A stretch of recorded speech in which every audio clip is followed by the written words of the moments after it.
할렐루야. 네, 주의 이름을 찬양합니다. 선포된 말씀이 여러분 각 사람에게 꼭 필요한 은혜가 될 줄로 믿습니다. 한번 옆 사람과 인사하시죠. 오늘도 행복하십시오. 하나님 만납시다. 네, 오늘 말씀의 제목이 저주하게 버려두라 라는 제목입니다. 우리가 지난 시간에 그가 저주하게 버려두라 해서 하나님의 절대적인 주권, 그 측면에서 다른 사람의 저주를 어떻게 소화할 수 있는가, 어떻게 이해하는가의 부분을 다뤘습니다. 동일한 본문을 가지고 이번에는 상대편 중심의 판단을 통해서 다른 사람을 이해하는 측면에서 어떻게 이 저주가 복으로 바뀌는지, 또 그 저주를 어떻게 우리가 소화하고 다룰 수 있는지, 상대편의 입장, 나를 저주하는 사람에 대해서 어떻게 대우할 것인가, 그 부분을 본문을 통해 알고자 합니다. 여러분, 우리가 삶을 살다 보면은 원하지 않지만 꼭 나를 괴롭히는 사람들, 대적하는 사람들이 있습니다. 뭐 어디나 해서 인간이 사는 곳에는요, 가정에서부터 직장에서부터서 또 국가적인 문제든지 개인과 단체와 상관없이 대적이 있습니다. 갈등 관계가 있습니다. 그러다 보면은 마음의 상처를 받고 그 상처 때문에 서로 저주를 하고 그러죠. 여러분, 이것이 얼마나 심각한 문제인가. 지금 전 세계적으로 아무 이유 없이 테러가 자행이 되죠. 테러를 하는 사람이 미안한 마음으로 할까요? 지금 뭔가 저주의 대상으로 자기 아무 관계가 없는 사람들을 생각하는 거예요. 대체 어떻게 그런 일들이 생길 수 있을까? 당하는 사람들의 입장에서 3자의 보기에는 있을 수 없는 일이죠. 증오심과 저주가 가득한 관계들이죠. 세상이 정말 아슬아슬합니다. 인류 역사가 그렇습니다. 전쟁의 연속이었죠. 오늘 6.25 68년을 지금 지나면서 우리가 생각해 보면은 6.25를 통해서 뭐를 상기해야 될까? 우리 순국 선열들이 목숨을 바쳐서 지키고자 했던 숭고한 가치가 뭘까? 그들의 희생이 오늘 우리에게 준 이 자유와 평화가 또 누군가를 향한 저주를 위한 것일까? 아니면 후손들에게 진정한 평화의 세계를 남기기를 원하시면서 그 많은 피를 흘렸을까? 여러분, 가만히 한번 생각해 보시기 바랍니다. 우리는 분노와 원수 갚는과 심판으로 인해서 수없이 많은 전쟁을 치러왔습니다. 개인도 마찬가지고요.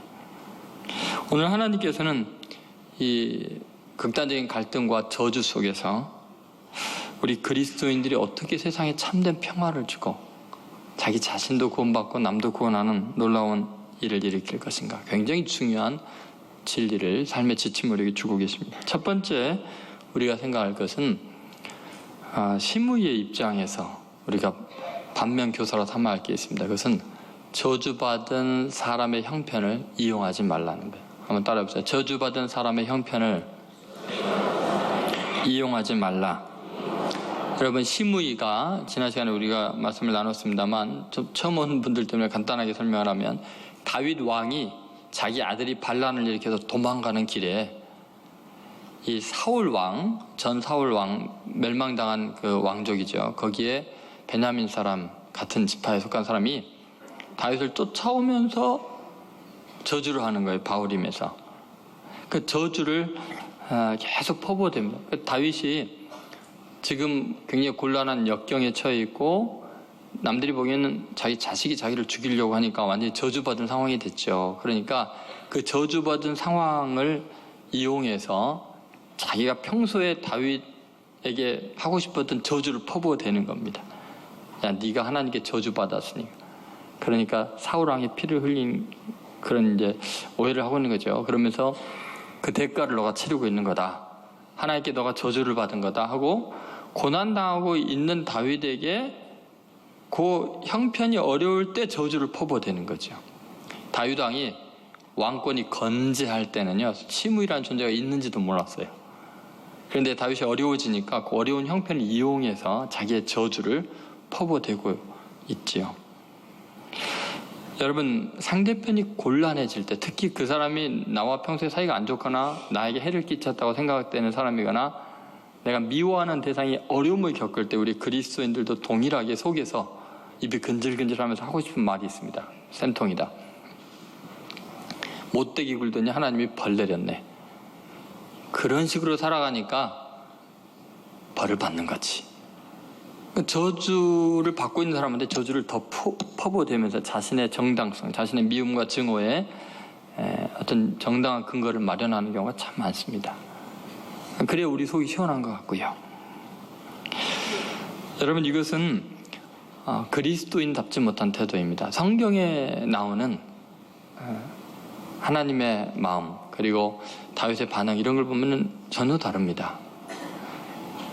여러분, 옛날 중세기의 영국의 한 정원의 주인이 침실에 누워서 거의 죽을 때가 됐습니다. 너무 고통을 겪고 있는데 자기가 죽기 전에 생각해보니까 자기는 평소에 하나님에게 아주 못되게 굴고 교만하게 굴고 아주 악을 행했기 때문에 지옥에 갈 길 뻔했다는 생각이 들었어요. 그래서 자기 종 중에 아주 신실한 그리스도인이 있으니까 그 사람을 불렀어요.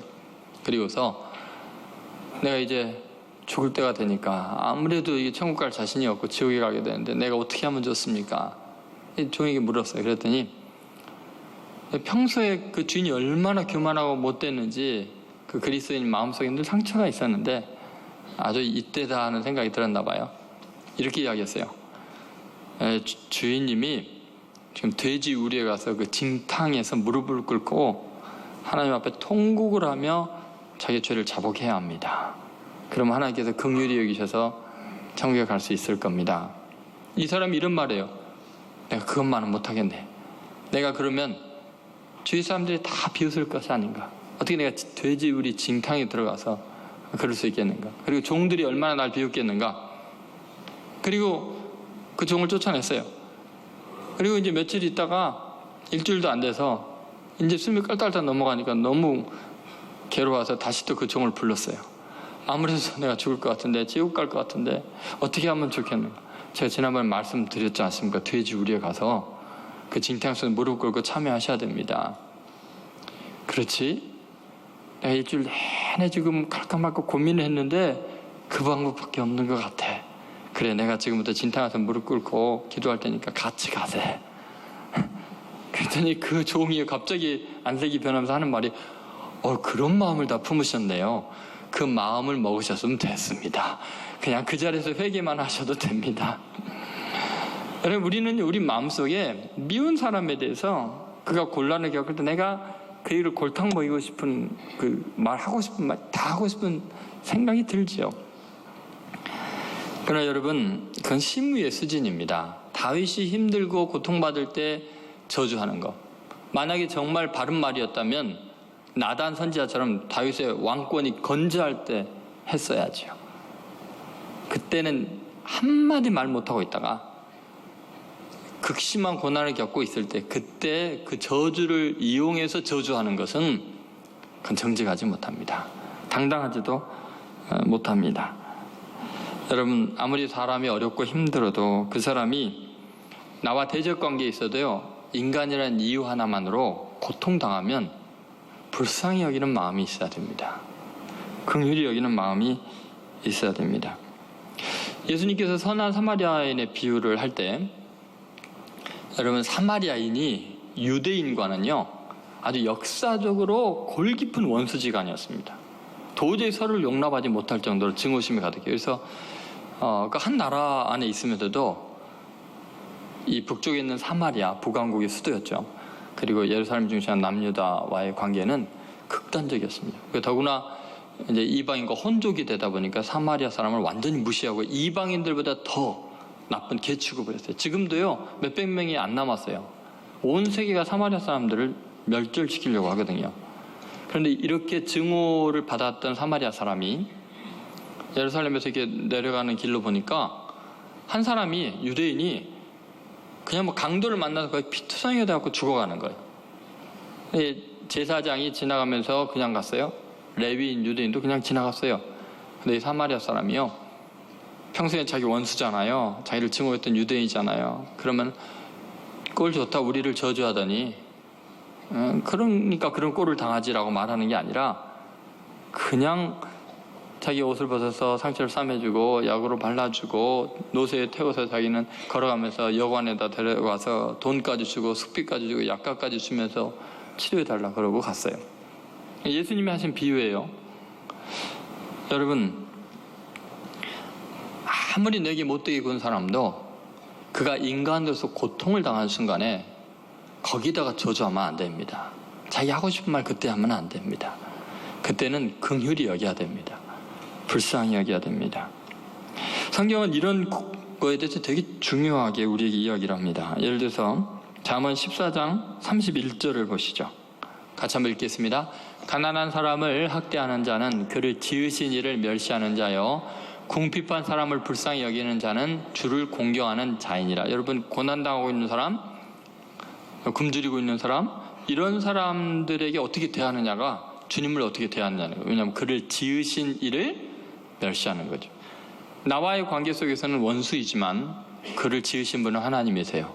그를 지으신 이를 멸시하는 자다, 이렇게 나오잖아요. 여러분, 지금 우리에게 주시는 성경의 이 원리는요, 늘 동일하게 적용이 됩니다. 예를 들어서 잠언 17장 5절에는 아주 더 분명하게 이 시므의 행위가 얼마나 잘못됐는지 우리에게 경고를 주고 있는 거죠. 한번 같이 읽어보겠습니다. 가난한 자를 조롱하는 자는 그를 지으신 주를 멸시하는 자요, 사람의 재앙을 기뻐하는 자는 형벌을 면하지 못할 자니라. 여기 보니까 뭐냐, 사람의 재앙을 뭐하는 자? 기뻐하는 자. 왜 기뻐할까요? 아니, 사람이 재앙당하면 불쌍히 여기는 게 마음인데 왜 기뻐할까요? 원수지간이거든. 자기의 대적이거든요. 자기 해를 끼쳤거든요. 그러니까 쌤통이다, 고소하다, 더 당해야 된다, 너 벌 받는 거다, 이런 식으로 반응하죠. 사람의 재앙을 기뻐하는 자는 하나님의 말씀 뭐라 그랬어요? 형벌을 면하지 못할 자니라. 반드시 그 죄값을 치르게 된다는 거죠. 도대체 왜 그럴까요? 시므이가 지금 뭐가 잘못했습니까? 시므이의 입장에서요, 자, 사울 왕, 자기의 전 왕에 대한 충성심 때문에 사울 왕족이 멸하고 다윗이 왕이 된 거에 대해서 증오하고 저주할 수 있잖아요. 여러분, 지금 시므이가 다윗을 저주하면서 내가 이러면 안 되는데 그렇게 생각할까요? 지금 의분에 차고 충성심에 불타서 이미 죽은 왕이고 완전히 없어진 왕족이지만 그 사울 왕에 대한 충성심으로 다윗에 대한 증오심이 불타오르는, 다윗을 저주하는 것이 충신의 도리라고 생각하는 거예요. 그런데 여러분, 이 자기 생각과 그 무리의 그 공동체의 그 의롭고 옳은 것이 과연 전체적인 시각에서 볼 때 옳을까를 생각해 보셔야 합니다. 시므이는요, 추워도 지금 두려움이 없습니다. 다윗의 지금 옆에 아비새 장군이라든지 용사들이 있는 거 알거든요. 그런데 그 지금 쫓아가면서 그러면은 그렇게 저주하면 지금 깐딱하면 죽임당할 수 있잖아요. 그럼에도 불구하고 그런 것은요, 마치 지금 IS가요, 그냥 자살폭탄 테러하는 거랑 마찬가지예요. 목숨 대놓고 지금 자기네들은 죄 없는 사람들을 저주하면서 곤란하게 하면서도 의를 행한다고 생각하는 거예요. 왜 이런 일이 일어날까? 시므이는 왜 이랬을까? 왜 죽을 위험까지 노출되면서까지 저주받은 사람을 또 저주하고 있는 걸까? 그게 잘못된 충성심이에요. 자기가 원하는 자기 입장에 유익이 되는 자기의 경제적인 문제와 자기 사회적인 문제와 자기 이념과 자기의 관점에서 지금 충성을 하고 있는 거예요. 예를 들어서 하나님이 자식이 인생의 진정한 영원한 왕이시라면 이렇게 반응 안 하겠죠. 사울 왕을 하나님이 한때 왕으로 세웠지만 그의 타락을 해서 그를 폐위시키고 다윗 왕조를 일으키신 것이 하나님이시잖아요. 그것이 사무엘 선지자를 통해서, 나단 선지자를 통해서 계속해서 입증이 되고 전 국민을 통해서 입증이 됐으면, 그 다음부터는 하나님이 자신의 인생의 왕이었으면 하나님께 순종해야죠. 하나님이 세운 다윗을 자기와 입장이 다르지만 존경했어야죠. 그게 안 되는 거예요. 왜 그러냐? 결국은요, 이 시므이의 신은 하나님이 아니고 물질적인 문제이고 자기 신념이고 자기 이념이, 자기 입장이 지금 자기 우상이 되는 거예요. 그래서 사울 왕을 향한 충성스러운 마음을 보여주고 그에 대해서 당당하게 외치지만 하나님의 입장에서 보면은, 하나님의 역사를 통해서 보면은 하나님께 반역자예요. 지금 지독하게 이기적이게 편협한 생각을 가진 사람인 거죠. 그러니까 다른 사람의 고통 속에서 저주하면서도 죄의식을 못 느끼는 거예요. 하나님이 지으신 하나님의 사람을, 하나님의 세운 사람을 저주하고 있으면서도 당당한 거죠. 그렇기 때문에 여러분, 우리 역시 조심해야 합니다. 그리스도인으로서요, 성숙해야 합니다. 세상 사람들이 하는 그 차원에서 어떤 작은 소속과 어떤 민족적인 생각이나 이런 것 때문에요, 자기의 정치적 이념이나 사상 때문에 고통당하는 사람들을 저주하는 것은 대단히 어리석은 일이에요. 하나님의 입장에서 생각을 해야 합니다. 여러분의 진정한 왕이 사울왕입니까? 하나님입니까? 하나님이시죠. 그러면 다윗 왕이 고통당할 때 저주할 게 아니라 하나님의 기름 자를 또 인간이라는 이유 하나만으로도 불쌍히 여기고 인정을 해야죠. 그리스도인들은 그래야 됩니다. 자기 원수를 위해서 축복할 수 있어야 돼요. 꼭 그 정도 수준까지 정말 새로워지기를 주의 이름으로 소원합니다. 아멘 하시기가 싫겠지만, 여전히 미워하고 쌤통이다 하고 싶겠지만 알아서 하십시오. 그거는 제가 선택할 일이 아닙니다. 두 번째 중요한 게 있습니다. 좀 더 차원을 더 높여야 되는데, 그건 이제 다윗의 반응이죠. 다윗의 태도인데, 아까는 저주하는 사람이 있지만 저주 받는 사람의 입장에서도 그리스도인은 놀라웁게 성숙해야 합니다. 인격이 고매해야 됩니다. 그것은 뭐냐면, 저주하는 사람의 형편을 이해하라는 거예요. 한번 따라해보세요. 저주하는 사람의 형편을 이해하라.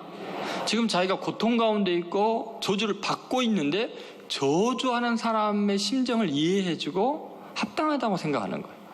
저주를 달게 받아들이는 거예요. 여러분, 다윗이 지금 시므이가 저주하게, 그가 저주하게 버려두라라고 하는 이유가 뭐냐면요, 다각적인 측면에서 시므이를 이해합니다. 아니, 자기가 지금 이렇게 비참하게 쫓겨다니고 억울함을 당하고 분통이 터져 죽겠는데 쫓아오면서 저주하는데, 그것도 백성들 앞에서, 장군들 앞에서. 그런데도 다윗은요, 시므이가 저주하는 것 이상한 일 아니다. 내가 시므이라도 그러겠다, 이해한다, 이렇게 돼요. 자, 어떻게 그럴 수 있을까요? 11절에 보시면요, 시므이를 이해하는 다윗의 탁월한 관점들이 몇 가지가 나와 있습니다. 그 고통 중에서 어떻게 남을 이렇게 배려하나 모르겠어요. 첫 번째는 시므이 자체를 생각하면 이해된다는 거예요. 거기 보면은 같이 한번 11절 읽겠습니다. 또 다윗이 아비새와 모든 신하들에게 이르되, 내 몸에서 난 아들도 내 생명을 헤아려 하거든 하물며 이 베냐민 사람이랴 여호와께서 그에게 명령하신 것이니 그가 저주하게 버려두라. 여기 보면은 이 베냐민 사람이랴 라는 표현이 있죠. 사울 왕이 어느 족속이었어요? 베냐민 지파였거든요. 베냐민 지파가 왕족인데 하루아침에 다윗 유다 지파로 왕권이 넘어가 버린 거예요. 그러니까 자기 아들 압살롬도 자기를 죽이려고 하는데, 베냐민 지파 사람이 유다 지파에 자기가 왕이 되니까 당연히 미워하는 건 당연한 거지. 하물며 이 베냐민 사람이랴. 그냥 시므의 입장을 생각하니까, 그의 출생을 생각하니까, 그의 공동체를 생각하니까 그럴 수 있겠다. 이해를 해주죠. 그 다음에 더 놀라운 것은요, 자기 자신의 모습을 돌이켜보니까 시므이가 이해가 되는 거예요. 그래서 11절에 보면, 내 배에서 난 아들도 나를 죽이려고 하는데, 이런 거니까 내가 완전 실패했잖아요. 지금 아들도 나를 죽이려고 하는 이런 실패한 관계 속에서, 아니 저 베냐민 사람이야 나 미워하고 저주하는 것은 당연하다. 충분히 이해가 된다. 내가 너무 어려움을 겪다 보니까, 내 자식 농사에 실패하다 보니까.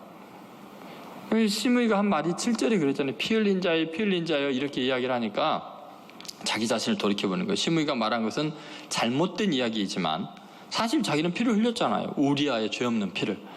물론 원수들, 국가를 무너뜨리려고 하는 외적의 침입을 막기 위해서 적들을 죽인 것은 여기 지금 언급할 필요가 없겠죠. 그런데 시므이는 사울 왕족이 멸망당한 게 다윗 때문이라고 생각하고 있는 거예요. 그건 말도 안 되는 거죠. 그럼에도 불구하고 시므이가 이 피 흘린 자하고 저주하니까 다윗은, 그래 맞아, 내가 우리야, 죄 없는 우리야 충신의 피를 흘렸는데, 자기 자신을 그냥 그대로 돌이켜보는 거예요. 그러니까 시므이가 그런 말 하는 거 맞다, 당연하다, 이렇게 생각을 해요. 더구나요, 시므이 입장을 이해하는 것은요, 하나님과의 관계 속에서 이해를 하는데 이래요. 그 11절 끝에 보면 그러잖아요. 하나님께서 시므이를 시켜서, 그죠? 그에게 명령하신 것이라. 여러분, 누가 하나님이 감동하셔서 하게 하는데 그걸 막을 수 있겠어요? 다윗은요, 시므이를 이해하는 게 뭐냐면, 하나님이 하게 하셨으니까 지가 어쩌겠어. 지금 자기 죽을지도 모르고 저렇게 저주하는 거 보니까 저거는 하나님이 시키는 거다. 하나님이 나 저주하라고 시므이 시켰구나. 시므이 이해하는 거예요. 그가 저주하게 내버려 두라. 여러분, 이것이 굉장히 중요한 관점입니다. 우리는요, 나를 저주하거나 나를 대적하는 사람에 대해서는 이해하려는 생각은 안 하고 이해 안 하려고 작정을 합니다. 어떻게든지 그 사람이 나를 비난하는 것이 얼마나 불합리한지 그걸 입증하려고 애를 쓰는데, 다윗은 그 사람의 입장인 내 입장이든 하나님의 입장을 통해서 그 사람을 이해하려고 힘을 씁니다. 여러분, 이것 자체가 얼마나 고매한 인격인지 몰라요. 어떻게 자기가 지금 고통을 겪고 있는데 그 고통을 이용해서 자기를 저주하는 그 인간을 이해를 하냐고요. 우리는 이해가 되려고 그러면 모른 척 하잖아. 아니야 그럴 리가 없어. 그러면서 일부러 나쁜 거에 대해서 이야기를 하잖아요. 그래서 생각을 하잖아요. 막 창작을 하잖아요. 분명히 그랬을 거야 하면서 없는 이유도 만들어가면서 저주를 하잖아요. 다윗은 그러지 않았어요. 여러분, 우리 인생에서 시므이 같은 존재가 일어날 때 어떻게 이런 반응을 할 수 있을까요? 여러분, 다윗은요, 이제 다음 주에 우리가 살펴보겠지만요, 이 저주가요, 자기에게 얼마나 중요한 구원의 방편이 된 줄 알고 있거든요. 정말 놀라운 영적인 수준입니다. 시므이가 자기를 저주를 할 때, 여러분, 그것은 하나님께서 그걸 통해서 뭔가 자기의 삶을 묵직하게 짓누르고 있는, 그리고 자기에게는 삶의 무게를 느끼게 해주는 굉장히 중요한 메시지로 받아들이고 있는 거예요. 아프리카의 한 선교사님이 한 마을에 복음을 전하러 가려고 했는데 아주 큰 개울을 만났어요. 보니까 개울가에 큰 돌들이 대반에 놓여 있고, 어마어마하게 큰 돌들이, 그 마을에서 나온 사람들도, 들어간 사람들 보니까 사람이 들기가 힘든 그 큰 돌을 간신히 들어갖고 머리에다 이고 그 개울가를 이제 건너가는 거예요. 보니까 별로 깊지도 않은데. 그래서 이제 건너온 사람한테 물어봐서, 개울 건너기도 힘든데 이 무거운 돌을 머리에다 이고 왜 오냐 그랬더니 하는 말이, 지금 여기는 얕은 것 같지만 저 가운데쯤 가면 상당히 깊기도 하지만 물살이 보이지 않지만 어마어마하게 밑으로 빨리 지나가기 때문에 거기 발을 탁 디는 순간 그대로 넘어져서 쓸려서 내려가는데 몇 미터만 내려가면 저기가 폭포인데 그냥 떨어져 죽습니다.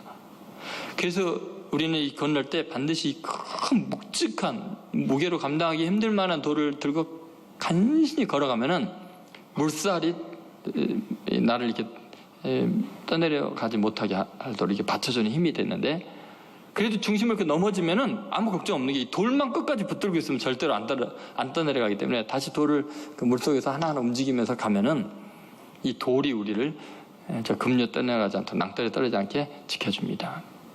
여러분, 우리 인생에요, 너무 무거운 짐이 있을 수 있어요. 그렇지 않은 삶이 힘겨운 거, 건너가야 될 강이 있는데 거기다 또 나를 저주하는, 짓누르는 것이 있는 것 같잖아요.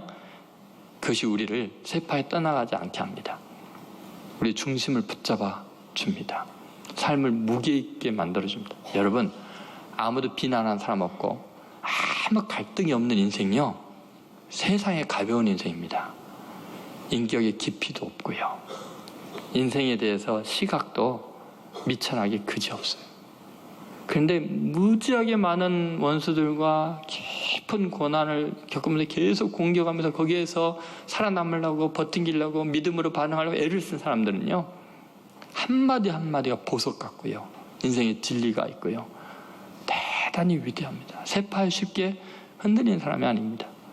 그래서 여러분, 인생에 고난이 많다는 것, 원수가 많다는 것은요, 하나님이 나름 의미 있는 굉장히 중요한, 우리에게 주신 또 다른 복일 수 있어요. 다윗은 그것을 기억한 것 같습니다. 그래서 흔들리지 않았어요. 그래서 원수를 이해해 줬어요. 다 이유가 있어서 그렇게 하실 거다. 그런데 여러분, 정말 중요한 이야기가 있습니다. 자, 원수가 나를 비난하는 거 옳다고 인정하면 그럼 내가 그 저주를 받을 수밖에 없잖아요. 그런데 다윗의 탁월한 점은요, 그럼에도 불구하고 그가 저주할 수밖에 없는 그의 입장은 이해하지만 그의 저주는 자기 인생에 아무런 역할을 못하게 제한을 합니다. 여러분, 다윗은 시므이가 저주 때문에 낭망했나요? 그것 때문에 자기 자신을 학대했나요? 자책했나요? 그 시므이의 저주 때문에 잠을 못 자고 괴로웠고 그 시므이의 저주로 인해서 모든 걸 포기하고 거기에 노예가 됐나요? 전혀 그렇지 않습니다. 이게 놀라운 겁니다. 다윗은요, 사람의 저주 때문에 자기 인생을 거기에 저당 잡히지 않았어요. 놀라운 건 이런 거예요. 우리와의 차이가 뭐냐면요, 우리는 이래요. 누군가 나를 비난하면요, 말도 안 돼. 그러면서 항변하고요. 만난 사람마다 그 사람이 이렇게 나 비난하는데 그거 이렇게 잘못됐고 말도 안 되는 소리야 해놓고 잠 못 자요. 그 말 때문에. 아니, 말도 안 되면 왜 잠을 못 자요? 왜 그것 때문에 괴로워하고 그것 때문에 자기 인생을 망쳐요? 예를 들어서 학교 선생님이 말도 안 되게 성적을 잘못되게 준다며 너는 도대체가 성실성이 없고 인간성이 글러먹어서 나는 도대체 공부를 안 하는 거냐 못하는 거냐 넌 머리가 돌이냐 이러면서 이제 뭐 어렸을 때 너는 아무리 생각해도 전응아 같다 이 바보야. 화가 나서 선생님이 그렇게 했다고 칩시다. 이 아이는요 평생 자기가 전응한 줄 알고요 그 저주에 헤어나지를 못합니다. 여러분, 부모가 특히 유일하게 의지하는 엄마가 너 때문에 내 인생 망쳤다. 너는 태어나지 말아야 되는데 태어났다. 너 때문에 내 인생이 얼마나 고통스러운지 아냐. 만약에 그렇게 이야기했다고 칩시다. 평생요 자기를 저주하면서 삽니다. 나는 안 태어났어야 되는데, 없어야 되는 인간인데. 근데 여러분, 그건 말도 안 되는 소리들이잖아요. 그럼에도 불구하고 인간은 말도 안 되는 소리인지 알면서도 거기에 인간의 말에 그렇게 사로잡혀갖고요 괴로워하고 힘들어하고 자기 자신을 포기하고 그런 것이 인간이에요. 근데 다윗의 위대한 점은 그 말이 맞다. 그러면서도 그래서 어쩔래? 상처 안 받아요. 거기에 인생 걸잖아요. 대적자의 말이 왜 내 인생을 겁니까? 여러분, 완전히 다윗은 자유롭습니다. 왜 그럴까요? 다윗은요 시므이의 말도 들었지만 하나님의 축복의 말을 더 믿는 거예요. 하나님이 목동인 자기를 이스라엘 왕으로 세우시고 하나님이 축복하실 때는 내가 영원히 너의 촛대로 옮기지 않겠다. 너의 왕권을 옮기지 않겠다. 너 자손이 대대로 왕이 될 거라고 하나님의 영원한 언약을 해주셨잖아요. 여러분, 하나님의 언약이 더 현실적일까요? 시므이의 말이 현실적일까요? 사람의 말이 응할까요? 하나님의 말씀이 이루어질까요? 그럼 여러분 절망하겠어요? 당당하겠어요? 지금 형편은 저주받은 것 같고 그 사람이 저주가 맞는 말인 것 같아도 천만의 말씀이에요. 하나님이 내게 주신 복이, 하나님이 내게 주신 축복이 내 행위나 내 상황보다도 더 역사적이고 현실적이고 능력이 있는 줄로 믿습니다. 다윗은요 상처를 안 받아요. 그를 이해해 주면서도 그것 때문에 절망하잖아요. 전도서 7장 22절에 보면은 그 솔로몬 다윗의 아들이 아버지의 이런 믿음 때문에 그랬는지 이런 아주 놀라운 이야기를 합니다. 자, 같이 읽어보겠습니다. 또한 사람들이 하는 모든 말에 내 마음을 두지 말라. 그리하면 내 종이 너를 저주하는 것을 듣지 아니하리라. 너도 가끔 사람을 저주하였다는 것을 내 마음도 알고 있느니라. 여러분 보세요. 사람들이 하는 모든 말에 내 마음을 뭐요? 두지 말라. 여러분, 우리들이요 이 자꾸 스트레스를 받고 사람이 이상해지고 병이 들고 조금만 어려운 일이 있어도 못 견디는 이유가 아니라 사람의 말에 너무 마음을 둬요. 그러니까 자꾸 정신병원이 사람들이 차고 넘치는 거예요. 성경은 그러잖아요. 사람들이 하는 모든 말에 내 마음을 두지 말라. 여러분, 왜 하나님의 말씀은 마음에 안 두고 사람의 말에 마음을 둡니까? 정확하지도 않고 능력도 없는 사람의 말에. 하나님이 얼마나 여러분을 사랑한다고 이야기를 많이 해요. 얼마나 우리의 죄를 용서하시기 위해서 얼마나 많은 희생을 치렀다고, 사랑한다고 얼마나 많은 복을 내리셨어요. 여러분, 오늘부터 사람의 모든 말에 마음 두지 마세요. 그 말이 옳아도 그래 옳다 그리고 끝나버리세요. 나는 하나님 말씀 이룰 줄을 믿는다 그러면 되는 거지. 무슨 상관이에요 도대체. 그가 하나님입니까? 그가 내 인생의 주인입니까? 그가 내 수명을 단축하거나 길게 늘릴 수 있습니까? 그가 나를 부유하게 하고 가난하게 할 수 있습니까? 하나님밖에 없어요. 여러분, 하나님이 복을 명하시면요, 그 명을 거두어갈 수 있는 어떤 세력도 없어요. 하나님이 결정하시면 누가 그걸 막아요. 그래서 발람 선지자가 발락의 왕에게 계속해서 요청을 받잖아요. 돈도 주면서 제발 이스라엘 진영을 저주하라고. 발람 선지자가 뭐라 그러죠? 구약에서 하나님께서 복을 명하셨기 때문에 내가 그걸 거역할 수가 없다. 하나님께서 복을 내리시면 심지어 그들이 죄를 지어도 하나님이 그들의 죄를 사하시기 때문에 이스라엘을 저주할 방법이 없다. 어떤 복수를 넣어도 점수를 넣어도 안 된다 그러잖아요. 여러분 믿습니까? 하나님이 우리에게 복을 주시려고 자기의 독생자를 희생해서 우리의 죄를 사하고 우리에게 영생을 주셨는데 누가 빼앗아가겠어요? 그의 손에서 빼앗아갈 자가 없는 줄로 믿습니다. 그러니까 오늘부터요, 사람이 저주해서 자유해지시기 바랍니다. 예. 그러니까 상대편 이해하세요. 그냥 아유, 저 사람 입장에서 나 저주할 만하지. 그런데 쓸데없이 저주하네. 그냥 그러고 말 일이에요. 세 번째, 저주하는 사람을 위해서 기도하라. 이제 더 수준이 높아져 가죠. 근데 예수님을 이제 이런 입장이라고 하면 대입을 해보면 대본에 나옵니다. 저주하는 사람의 입장을 이해하는 정도가 아니라요, 저주하는 사람을 위해서 기도하는 거예요. 그의 삶 자체를 위대하게 만들기를 소망하는 거죠. 여러분, 예수님은 당신을 저주하고 잔혹하게 대하는 무리들을 향해서 큰 긍휼을 베푸십니다. 맥스 루케이도 목사님의 글 중에 예수가 선택한 십자가라는 글이 있는데 거기에 보면은 중무장한 로마 군인들이요, 예수님에 대해서 아주 잔혹한 행위를 합니다. 그러니까 예수님을 십자가에 못 박는 거, 채찍질을 하는 것은 빌라도의 명령이에요. 그 법대로 집행해야 되는 거예요. 근데 로마 군병들이, 이 잔인한 군병들이 해서는 안 되는 짓을 해요. 그게 뭐냐면 예수님 얼굴에 침을 뱉고 따귀를 때리고 가시 면류관을 엮어가지고 예수님 머리에 억지로 씌우고 그 다음에 막대기를 가지고 예수님 머리를 치고 그것을 홀이라 그러면서 네가 이스라엘 왕이라고 하면서 조롱을 하잖아요. 여러분, 얼굴에 침을 뱉는 거, 그건 몸이 아픈 거 아니에요. 근데 이 침을 뱉고 조롱하는 이것은 육체의 고통보다 더 큰 상처를 남깁니다. 피조물들이 창조주 옷을 벗기고 창조주에게 침을 뱉고 따귀를 때리고 차마 해서는 안 될 잔인한 짓을 했습니다. 그런데 여러분, 예수님은 놀랍게도 그들을 위해서요, 그들을 이해할 뿐만 아니라, 그럴 수밖에 없는 걸 이해할 뿐만 아니라 그들을 위해서 기도해 주십니다. 누가복음 23장 34절에 보면 이런 말씀이 있습니다. 같이 읽겠습니다. 이에 예수께서 이르시되 아버지, 저들을 사하여 주옵소서. 자기들이 하는 것을 알지 못함이니라 하시더라. 여러분, 여기 잘 보면은 이해하잖아요. 그들이 지금 알지 못해서 한다. 이해해 주죠. 그러면서 뭐라 그래요? 저들의 죄를 사해달라고 기도를 해요. 이해하는 정도가 아니라. 그럼 만약에 다윗이 시므이가 저주하는데 시므이가 그럴 수밖에 없다, 이해해 주자, 거기서 끝나는 게 아니라 그 자리에서 같이 우리 기도하자, 저 시므이를 위해서 기도하자, 그랬으면 어땠을까요?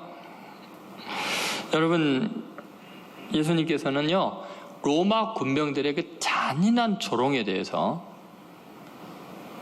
완전히 이해를 하십니다. 이유가 뭔지 아세요? 충분히 그럴 수밖에 없죠. 그러기 위해서 기도하는 거예요. 왜냐하면 자기의 수제자가 자기를 저주하고 부인했거든요. 3년이나 그렇게 사랑했던 어부였던 정말 페인이나 마찬가지인 실패한 인생을 그렇게 존귀하게 높여줬더니 예수님을 부인하고 저주했어요. 그것이 마가복음 14장 71절 72절에 나오는데 맨 앞에 보면 이렇게 나오죠. 그러나 베드로가 뭐요? 저주하며 맹세했어요. 나는 너희가 말하는 이 사람을 알지 못하노라. 부인했죠. 72절을 보시면 같이 있습니다. 닭이 곧 두 번째 울더라. 예, 베드로가 예수께서 자기에게 하신 말씀, 그 닭이 두 번 울기 전에 내가 세 번 나를 부인하라 하심이 기억되어 이를 생각하고 울었더라. 예수님이 그랬거든요. 너는 돌이킨 후에 내 제자들을 너가 먹이라, 돌봐라 그랬어요. 예수님이 자기가 예수님을 부인할 걸 알고 계셨다. 근데 내가 너를 위해서 기도하겠다 이렇게 말씀하셨거든요. 그러니까 베드로가 통곡을 하는 거예요. 자기 저주하고 부인하고. 예수님 생각이 그럴 거 아니에요. 지금 로마 군병이 자기를 조롱하고 따위를 때리고 그럴 때 그게 마음에 상처가 안 되는 이유가 뭘까요? 아니, 내 수제자도, 내 제자들도 다 나 부인하고 저주하고, 내가 병을 고쳐준 백성들도 십자가 못 박아 소리를 지르고, 오병이의 기적을 일으켰던 사람들도 나를 십자가 못 박아 소리 지르는, 내 백성이 나를 거부하는데 이 이방인인 로마 군병이 나를 치고 조롱하는 것은 당연하지. 아무것도 관계가 없으면서 저주하는 것 당연하지. 이해를 하시고 그를 위해서 기도하셔요. 베드로를 위해서 기도하신 것처럼 로마 군병을 위해서도 기도하고 계셨습니다. 여러분, 예수님은 사람에게, 제자에게, 로마 군병에게만 저주받은 게 아니에요. 더 놀라운 것은 하나님에게마저 저주를 받으셔요. 예를 들어서 예수님이 왜 십자가에 나무에 매달려 죽임을 당했는가? 하나님께 저주받아서 죽임당한 거예요. 신명기 21장 23절에 보면 이렇게 되어 있습니다. 같이 있습니다. 그 시체를 나무 위에 밤새도록 두지 말고 그날에 장사하여 내 하나님 여호와께서 내게 기업으로 주시는 땅을 더럽히지 말라. 나무에 달린 자는 하나님께 저주를 받았습니다. 여러분, 어디에 달린 자가 하나님께 저주받았어요? 나무에 달린 자. 예수님이 나무 십자가에 달려서 저주를 받은 거예요. 그래서 하나님께 저주를 받았습니다. 사도 바울은 왜 나무에 달려서 예수님이 죽었는지, 왜 하나님께 저주를 받았는지를 갈라디아서 3장 13절에 이렇게 밝히고 있습니다. 같이 읽겠습니다. 그리스도께서 우리를 위하여 저주를 받은 바 되사 율법의 저주에서 우리를 속량하셨으니 기록된 바 나무에 달린 자마다 저주 아래에 있는 자라 하였습니다. 그러니까 결국 예수님이 저주를 받는 이유가 뭐냐? 죄 없는 분이 우리를 율법의 저주에서 자유케 해주려고, 속량해 주시려고 우리 대신 저주를 받으신 거예요. 그러니까 여러분, 예수님은 당신을 저주하는 우리들을 위해서 기도해 주시고 대신 저주를 받아서 우리들을 저주 안 받게 해주시는 거예요. 자기를 저주하는 자들을 위해서 기도하시고 기이한 일을 행하신 거죠. 여러분, 가만히 생각하면 우리가 살아가는 개인 관계 속에서요, 정말 미운 사람들이 있죠. 나를 너무 힘들게 억울하게 한 사람들이 있고 용서가 안 되는 사람이 있겠죠. 국가적인 차원에서도 마찬가지죠. 정치적인 이념과 경제적인 이권의 문제 때문에 참혹한 일들이 일어나고 있고요. 신앙이라는 교리 때문에요, 얼마나 잔인한 일들이 일어나는지 몰라요. 하나님이 보시기에 기가 막힐 일입니다. 그들은 하나님을 왕으로 섬기는 게 아니라 자기의 신념과 자기 입장과 자기의 교리가 우상이 되는 거예요. 결국은 자기 자존심의 문제이고 자기 입장의 문제죠. 여러분, 주님께서는 분명히 이렇게 말씀하셨어요. 누가복음 6장 28절에 같이 한번 읽어보겠습니다. 너희를 저주하는 자를 위하여 축복하며 너희를 모욕하는 자를 위하여 기도하라. 여러분, 이 주님의 말씀 맞습니까? 왜 대답을 안 하세요? 예수님 말씀 맞습니까? 성경 말씀인 거 믿습니까? 그럼 여러분, 이 말씀이 옳습니까? 틀립니까? 네, 옳으시면 그대로 해야죠. 여러분, 우리는요, 너무나 많은 사람을 저주해요. 그것이 종교적인 신념, 정치적인 이념, 경제적인 이권의 문제, 내 편, 네 편, 이런 걸 가지고요, 사람을 너무 쉽게 저주해요. 예수님은 분명히 저주하는 자를 위해서 축복하고 기도하라 하셨고, 예수님 당신도 그렇게 승리하셨어요. 그리스도인의 표지가 뭘까요? 세상 사람들과 다른 게 뭘까? 아니, 세상 사람들은 복음을 어디에서 듣고 어떻게 느끼고 어떻게 맛볼 수 있을까요? 세상은 우리를 저주하고 비난하고 악하게 구는데 우리는 놀랍게도 세상 사람들이 상상할 수 없는 반응을 하는 거예요. 그것을 이해해주고 그들을 위해서 축복하고 기도해 주는 거예요. 그러면 세상이 복음이 진짜구나, 하나님이 계시구나, 예수님이 정말 사랑이셨구나, 그렇게 알게 되는 거죠. 여러분, 세상의 증오를 그치게 하는 방법은요, 자기의 의로움이 아니에요. 이것이 옳다, 정의다가 아니에요. 그것은 사랑밖에 없어요. 초월적인 사랑이에요. 여러분, 로마 제국의 박해가 극에 달했을 때 로마의 원형 경기장에서 수많은 그리스도인들이 짐승의 밥이 되고 검투사들의 희생양이 되고 나무에 매달려서 횃불처럼 태워졌습니다. 그때 로마의 원형 경기장 안에 있는 한 지하 감옥의 벽에 한 그리스도인 시인이 죽기 전에 시를 적어놓고 끌려와서 죽었어요. 그 내용이 이런 내용이었습니다. 나를 저주하십시오. 당신들이 나를 저주하면 할수록 나는 당신들을 사랑할 것입니다. 내게 침을 뱉어보십시오. 그러면 나는 사랑의 숨결을 뿜어낼 것입니다. 나를 구타하십시오. 나는 신음소리로 사랑을 고백할 것입니다. 나를 찌르십시오. 나는 당신을 사랑한다고 절규할 것입니다. 나를 짐승의 먹이로 던지십시오. 나는 사랑의 제물이 될 것입니다. 나를 불태우십시오. 그러면 나는 사랑의 열기로 당신의 증오의 가슴을 녹일 것입니다.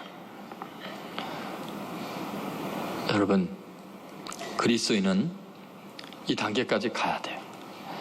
그것이 우리의 목표예요. 우리가 지금 살아있는 이유가 여기 통과가 안 돼서 살아있는 거예요. 그러니까 여러분, 우리 인생에 끊임없이 원수가 저주하는 사람이 나타날 건데 언제 그게 끝나느냐? 그들을 위해서 기도하고 축복하고 사랑할 수 있으면 더 이상 원수 안 보낼 거예요. 물론 그때 우리는 천국 가 있겠지만 오래 살려면 알아서 하세요. 여러분, 어쩌면 우리 인생에서 끊임없는 저주와 갈등의 속에는 어마어마한 우리 영혼의 고향과 하나님의 복이 있습니다. 예수님 닮을 수 있는 절호의 기회들이 무수하게 지나가고 있습니다. 저는 우리 신천교회 교우들 중에 정말 고매한 분들에게서 배운 점이 많습니다. 저는 입으로 설교하고 저는 그분들의 삶을 보면서 배웁니다. 분명히 참을 수 없는 모욕을 당하고 저주를 받고 고통을 겪는데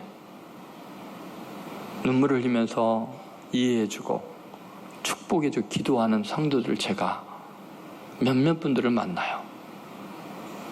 저는 메시지를 준비할 때 예수 그리스도의 이 반응이 공허한 반응이 아니고 우리 자신이 어느 날 그렇게 될 수 있구나, 그 확신을 우리 성도들을 통해서 경험하게 돼요. 여러분, 도전하세요. 6.25를 상기하면서 우리 마음이 달라져야 돼요. 원수의 하나까지 다 밟고 진멸하도록 우리는 배워왔어요. 그래서는 끝나지 않아요. 그것은 예수님의 방법이 아니에요. 우리의 선진들이 조국을 지키기 위해서 목숨을 바치고 피를 흘린 것은 우리 형제들끼리 계속 증오하고 미워하는 세상을, 그래서 내 원수를 갚아달라고 그런 게 아니에요. 그분들은 자유를 수호하고 원수들로부터 우리의 후손들의 생명을 평화롭게 보존하기 위해서 목숨을 거는 것은 우리 후손들이 서로를 불쌍히 하고 용서하고 다시는 전쟁이 없는 세계를, 참된 자유를 누리게 하기 위해서 순국 선열들이 피를 흘린 거죠. 그들의 피가 그리스도 예수의 피처럼 이 민족을 씻게 하는 용서와 화해의 희생이 되어야 돼요. 여러분, 꼭 오늘부터 개인적인 문제나 국가적인 문제 모든 것에서 저주를 통해서 예수님을 닮아가고 반드시 승리해서 원수를 사랑하는 수준까지 도달하고 하나님 보시기에 존귀한 자들로 거듭나게 되시고 이 민족의 저주가 거쳐지고 세계적인 이 갈등들이, 저주들이 복음으로 씻어지는 놀라운 역사가 있게 되기를 주의 이름으로 축원드립니다.